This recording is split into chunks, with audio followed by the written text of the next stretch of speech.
ಈ ದೊಡ್ಡ ನಗರದಲ್ಲಿ ಮಹಾನಗರದಲ್ಲಿ ನಾವೆಲ್ಲ ಸೇರ್ಕೊಳ್ಳೋದೇ ಅಪರಾಧ ಅಂತಕ್ಕಂಥ ರೀತಿ ಒಳಗೆ ಪೊಲೀಸ್ ಇಲಾಖೆ ತೀರ್ಮಾನ ಮಾಡಿದಾಗ ಇಲ್ಲಿ ಈ ಥರದ 2-3ನೇ ಸಲ ಈಗಾಗಲೇ ಕಾಮಿಡಾನು ಸುಬ್ರವ್ರು ಹೇಳಿದರು, ವಿಜಯ ಭಾಸ್ಕರ್ ಅವರು ಇಲ್ಲಿ ಈ ಥರದ ಬಹುಶಃ ಕರ್ನಾಟಕ ರಾಜ್ಯ ಸರ್ಕಾರದ ನಿಷೇಧಿತ ಗುಂಪುಗಳಿಗೆ ಯಾರು ಅವ್ರನ್ನ ಮೀಟಿಂಗ್ ಮಾಡಬೇಡಿ ಅಂತಾರೆ ಅಂಥವ್ರಿಗೆ ನಾವು ಬರ್ರಿ ಮಾಡಿ ಅಂತ ಹೇಳಿದ್ದೀವಿ. ಸೊ ನೀವು ಸಹಿತ ಈ ವಿಷಯದ ಬಗ್ಗೆ ಚರ್ಚೆ ಮಾಡ್ತಾ ಇದ್ದೀರಿ. ಬಹಳ ಮುಖ್ಯವಾಗಿ ನಾವೆಲ್ಲರೂ ಇದು ಅಭಿವ್ಯಕ್ತಿ ಸ್ವಾತಂತ್ರ್ಯಕ್ಕೆ ಇರ್ತಕ್ಕಂಥ ಧಕ್ಕೆ ಸಂದರ್ಭ. ಇದು ಇದೇ ಮೊದಲಲ್ಲ. ಸರ್ಕಾರ ಯಾವುದೇ ಬಂದಿರಲಿ, ಪೊಲೀಸರಿಗೆ ಅವರದೇ ಆದಂತ ಒಂದು ರೀತಿ ಇರ್ತದೆ. ಯಾರು ಮಾತಾಡಬಾರ್ದು, ಅವ್ರು ಯಾರು ಮಾತಾಡಬಾರ್ದು ಅಂತ ತೀರ್ಮಾನ ಮಾಡ್ತಾರೋ ಅವ್ರು ಮಾತಾಡ್ಬಾರ್ದು, ಯಾರು ಮಾತಾಡ್ಲಿ ಅಂತ ಅವ್ರು ತೀರ್ಮಾನ ಮಾಡ್ತಾರೋ ಅವ್ರು ಏನಾದ್ರೂ ಮಾತಾಡ್ಕೊಂತ ಓಡಾಡ್ತಾ ಇರ್ಬೋದು. ಅದು ಸರ್ಕಾರದ ಒಂದು ನೀತಿ. ಹಿಂದೆ ತುಮಕೂರಲ್ಲಿ ಕನ್ಹಯ್ಯಕುಮಾರ್ ಘಟನೆ ಡೆಲ್ಲಿಯಲ್ಲಿ ನಡೀತಾ ಇರ್ತಕ್ಕಂಥ ಸಂದರ್ಭದಲ್ಲಿ ತುಮಕೂರಲ್ಲಿ ನಮ್ಮ AISFನ ಹುಡುಗರು ಜ್ಯೋತಿ ಮತ್ತು ಇನ್ನೊಬ್ಬ ಕಾಮ್ರೇಡು ಪಾಂಪ್ಲೆಟ್ ಹಚ್ಚುವಾಗ ಬಂದು ABVP ಅವರು ಅವ್ರ ಮೇಲೆ ಅಟ್ಯಾಕ್ ಮಾಡಿ ಹೊಡೆದಾದ್ಮೇಲೆ ತುಮಕೂರಿನೊಳಗೆ ಹೋಗಿ ಪೊಲೀಸ್ ಸ್ಟೇಷನ್ ಒಳಗೆ ಇವರು ಕ್ಯಾಂಪಸ್ ಅಲ್ಲಿ ಬಂದು ಪಾಕಿಸ್ತಾನ ಜಿಂದಾಬಾದ್ ಅಂತ ಕೂಗಿದ್ರು ಅಂತ ಒಂದು ಕಂಪ್ಲೇಂಟ್ ಕೊಟ್ಟರು. ಕಂಪ್ಲೇಂಟ್ ರಿಜಿಸ್ಟರ್ ಆಯಿತು. ದೇಶದ್ರೋಹದ ಕೇಸ್, ಹುಡುಗನ ಮೇಲೆ ದೇಶದ್ರೋಹದ ಕೇಸ್. ಯಾರಪ್ಪ ಮಂತ್ರಿ ಅಂದ್ರೆ ಇವತ್ತಿದಾರಲ್ಲ ಪರಮೇಶ್ವರ್ ಮಹಾತ್ಮರು. ಪರಮೇಶ್ವರ್ ಅವರೇ ಅವತ್ತು ಗೃಹ ಮಂತ್ರಿ.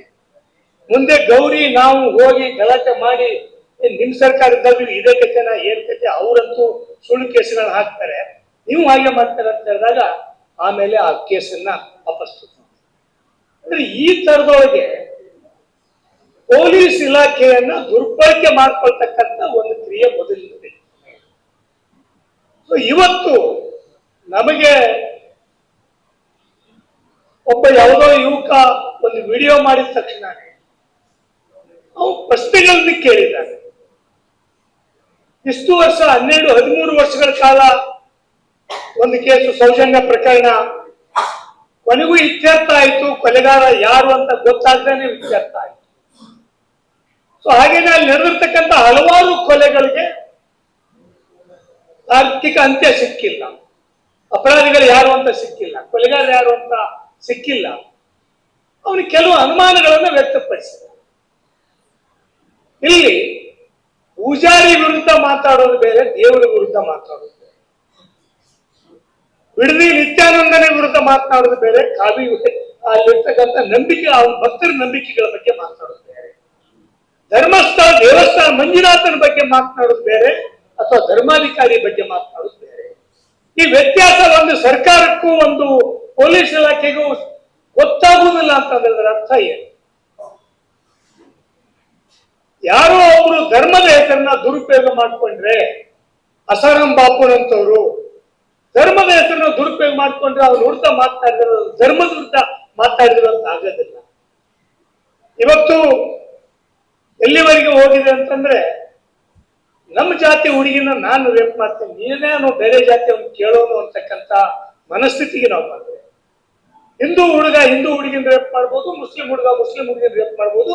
ಆದ್ರೆ ಮುಸ್ಲಿಮರು ಹಿಂದೂಗಳು ರೇಪ್ ಮಾಡಿದಾಗ ಮುಸ್ಲಿಮರು ಪ್ರಶ್ನೆ ಮಾಡಬಾರ್ದು, ಅಥವಾ ಹಿಂದೂಗಳು ರೇಪ್ ಮಾಡಿದಾಗ ಮುಸ್ಲಿಮರು ಪ್ರಶ್ನೆ ಮಾಡಬಾರ್ದು. ಇದೊಂದು ಸಮಾಜನ. ಈ ಸಮಾಜವನ್ನ ಯಾವ ಹಂತಕ್ಕೆ ತಗೊಂಡು ಹೋಗ್ತಾ ಇದೆ? ಯಾವ ಹಂತಕ್ಕೆ ಒಂದು ಹೆಣ್ಣಿನ ಗಣತಿಯನ್ನಾಗ್ಲಿ, ಅಥವಾ ನನ್ನ ತಂದೆ ತಾಯಿನ ನಾನ್ ಬೆಳಿತೀನಿ ನೀನ್ಯಾರು ಕೇಳೋದಂತ ಪಕ್ಕದ ಮನೆಯನ್ನು ಕೇಳಕ್ಕ, ಇದೊಂದು ನಾಗರಿಕ ಸಮಾಜ. ಇವತ್ತು ಈ ತರದ ನೈತಿಕತೆಯ ವಿಷಯ ಆಗಿರ್ಬಹುದು, ಅಥವಾ ಮೌಲ್ಯಗಳ ವಿಷಯ ಆಗಿರ್ಬೋದು, ಸಂವಿಧಾನಾತ್ಮಕವಾದಂತಹ ಆಡಳಿತದ ವಿಷಯಗಳಾಗಿರ್ಬೋದು, ಇವು ಎಲ್ಲವೂ ಸಹಿತ ಇವತ್ತು ಒಂದು ಹಂತಕ್ಕೆ ಬಂದು ನಿಂತಿದ್ದಾವೆ. ಅವು ತಮ್ಮ ಮೌಲ್ಯಗಳನ್ನ ಕಳೆದುಕೊಳ್ತಾ ಇದ್ದಾವೆ. ಅದಕ್ಕಾಗಿ ಇವತ್ತು ನಾವು ಸಾಂವಿಧಾನಿಕ ಮೌಲ್ಯಗಳನ್ನ, ರಾಜನೀತಿಯ ಮೌಲ್ಯಗಳನ್ನ, ಸಾಮಾಜಿಕ ತತ್ವದ ಮೌಲ್ಯಗಳನ್ನ ಕಾಪಾಡಿಕೊಳ್ಬೇಕಾಗಿದೆ. ಒಂದು ಯಾವುದನ್ನು ನಾವು ಸಭ್ಯ ಸಮಾಜ ಅಥವಾ ಸಹಕಾರಿ ಸಮಾಜ ಅಂತ ಅನ್ಕೊಂಡಿರ್ತೀವೋ ಅದನ್ನ ರಕ್ಷಣೆ ಮಾಡ್ಕೋಬೇಕಾಗಿರ್ತಕ್ಕಂಥ ಜವಾಬ್ದಾರಿ ನಮ್ಮ ಮೇಲಿದೆ. ಸೊ ಇದು ಇನ್ನ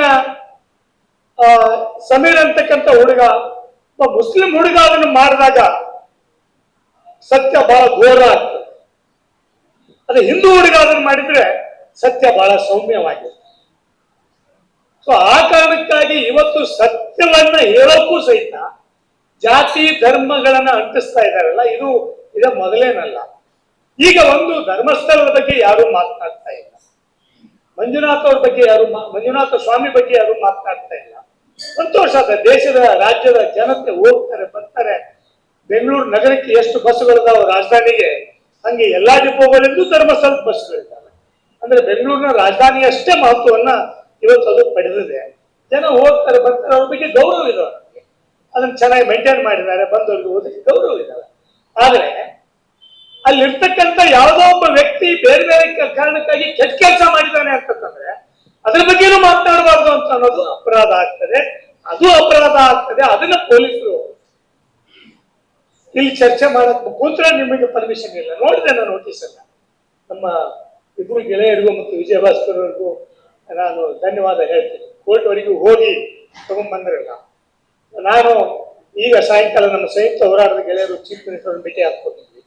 ಅವರು ಪಾಪ ಸೆಷನ್ ಓಡಿ ಹೊಟ್ಟಿದ್ರು, ಯಾವುದೋ ಒಂದು ಮನವಿ ಕೊಡಕ್ಕೆ ಸೆಷನ್ ಓಡಿ ಹೊಟ್ಟಿದ್ರು. ಹೀಗಾಗಿ ಈ ವಿಷಯ ಪ್ರಸ್ತಾಪ ಮಾಡೋಕ್ಕಾಗಲಿಲ್ಲ. ನಮ್ಮ ಮೊಬೈಲ್ ತಗೊಂಡು ಹೋಗಿದ್ದೆ ನೋಟಿಸ್ನ, ನೀವು ಪೊಲೀಸ್ ಹಿಂಗ್ ಮಾಡಿದ್ರೆ ಅಂತ ಹೇಳಕ್ಕೆ. ಇಲ್ಲಿ ರಣ್ಯಾರಾವ್ 14 kg ಚಿನ್ನ ಇಟ್ಟುಕೊಂಡು ಆರಾಮಾಗಿ ಪೊಲೀಸರ ಸಹಾಯದಿಂದನೇ ಹೊರಗೆ ಬರ್ತಾರೆ. ಅದು ಡೆಮಾಕ್ರಸಿ.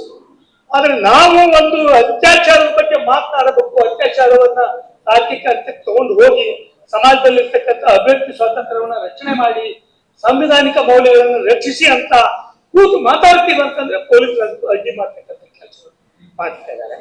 ಸೊ ಅದಕ್ಕಾಗಿ ಇದನ್ನು ನಾವು ಸರ್ಕಾರಕ್ಕೆ ನೇರವಾಗಿ ಪ್ರಶ್ನೆಗಳನ್ನು ಮಾಡಬೇಕಾಗ್ತದೆ. ಸ್ವಲ್ಪ ನ್ಯಾಯಾಂಗ ಇನ್ನು ಅವಾಗವಾಗ ಸ್ವಲ್ಪ ಈ ತರದ ಒಳ್ಳೆಯ ವಿಷಯಕ್ಕೆ ಬೆಂಬಲವನ್ನು ಕೊಡ್ತದೆ. ಸೊ ಆ ನ್ಯಾಯಾಂಗದ ಸಹಾಯವನ್ನ ಪಡೆದು ಇವತ್ತು ಈ ಸಭೆಯನ್ನು ಮಾಡಿದ್ದಾರೆ. ಸೊ ಇದು ಮುಂದೆ ಬರ್ತಕ್ಕಂಥ ದಿನಗಳಲ್ಲಿ ಇದು ಕೇವಲ ಒಂದು ಧಾರ್ಮಿಕ ಕ್ಷೇತ್ರದಲ್ಲಿರ್ತಕ್ಕಂಥ ಧರ್ಮಾಧಿಕಾರಿಗಳ ವಿಷಯ ಬಗ್ಗೆ ಮಾತಾಡೋದಲ್ಲ. ಒಟ್ಟು ರಾಜ್ಯದಲ್ಲಿರ್ತಕ್ಕಂಥ ಧರ್ಮದ ಹೆಸರಿನಲ್ಲಿ, ದೇವರ ಹೆಸರಿನಲ್ಲಿ, ಜನರ ನಂಬಿಕೆಯ ಹೆಸರಿನಲ್ಲಿ ಅದನ್ನು ದುರುಪಯೋಗ ಮಾಡ್ಕೊಳ್ತಕ್ಕಂಥ ಆರ್ಥಿಕ ಅಪರಾಧಗಳು ಅಥವಾ ಈ ತರದ ನೈತಿಕ ಅಪರಾಧಗಳು, ಈ ತರದ ಸಾಮಾಜಿಕ ನಂಬಿಕೆಯನ್ನ ಹಾಳು ಮಾಡ್ತಕ್ಕಂಥ ಅಪರಾಧಗಳು ನಡೀತಕ್ಕಂಥ ಬಗ್ಗೆ ಒಂದು ಜಾಗೃತಿಯನ್ನು ನಾವು ಜನರಲ್ಲಿ ಉಂಟು ಮಾಡ್ಬೇಕಾಗ್ತದೆ. ಆ ಜಾಗೃತಿಯನ್ನು ಉಂಟು ಮಾಡುವಾಗ ಈ ಪೊಲೀಸರು ಮತ್ತೆ ಅಡ್ಡಿ ಆಗ್ತಾರೆ. ಯಾಕೆ ಅಂತಂದ್ರೆ ಪೊಲೀಸರು ಮೇಲ್ಗಡೆ ಕಾವಿ ಇದ್ರೆ ಒಳಗಡೆ ಅವರಿಗೆ ಕೇಸರಿ ಇರ್ತಕ್ಕಂಥ ಹಲವಾರು ಪೊಲೀಸರು ಇದ್ದಾರೆ. ಅದಕ್ಕೆ ಒಂದು ಕಂಪ್ಲೀಟ್ ಇಲ್ಲದೇನೆ ಸ್ವಮೋಟ ಕೇಸ್ ಹಾಕೋತಾರೆ ಅಂತಂದ್ರೆ ಎಷ್ಟು ಅಪರಾಧಗಳ ದಿನ ನಡೀತಾ ಇದಾವೆ, ಟಿವಿಗಳಲ್ಲಿ ನಡೀತಾ ಇದಾವೆ, ಅಥವಾ ವಿಡಿಯೋ ಸಾಮಾಜಿಕ ಜಾಲತಾಣಗಳಲ್ಲಿ ನಡೀತಾ ಇದಾವೆ, ಹಾಗೆ ಬೀದಿಗಳಲ್ಲಿ ನಡೀತಾ ಇದಾವೆ. ಅದಕ್ಕೆ ಯಾವುದಕ್ಕೂ ಸ್ವಮೋಟ ಬರೋದಿಲ್ಲ. ಇಂಥದಕ್ಕೆ ಮಾತ್ರ ಸ್ವಮೋಟ ಬರ್ತಾರೆ. ಅದು ಎಲ್ಲಿ ಧರ್ಮಸ್ಥಳ, ಎಲ್ಲಿ ಬಳ್ಳಾರಿ ನೋಡಿದೀನಿ. ಬಳ್ಳಾರಿ ಪೊಲೀಸ್ ಎಂತವ್ರು ಅಂತ ಪೊಲೀಸ್ ಸ್ಟೇಷನ್ ನಲ್ಲೇನೆ 1982ರಲ್ಲಿ ಕಾಣ್ತದೆ. ಪೊಲೀಸ್ ಸ್ಟೇಷನ್ ನಲ್ಲೇನೆ ಹೆಣ್ಮಗಳನ್ನ ತಗೊಂಡು ಹೋಗಿ ರೇಪ್ ಮಾಡಿರ್ತಕ್ಕಂಥ ಬಳ್ಳಾರಿ ಪೊಲೀಸ್ ಸ್ಟೇಷನ್ ಖ್ಯಾತಿಗಳು. ಅವಾಗ ಇಡೀ ರಾಜ್ಯಾದ್ಯಂತ ಪ್ರತಿಭಟನೆ ಮಾಡಿ ನಾವು ಹೋರಾಟ ಮಾಡಿ ಅಲ್ಲಿ 1982ರಲ್ಲಿ.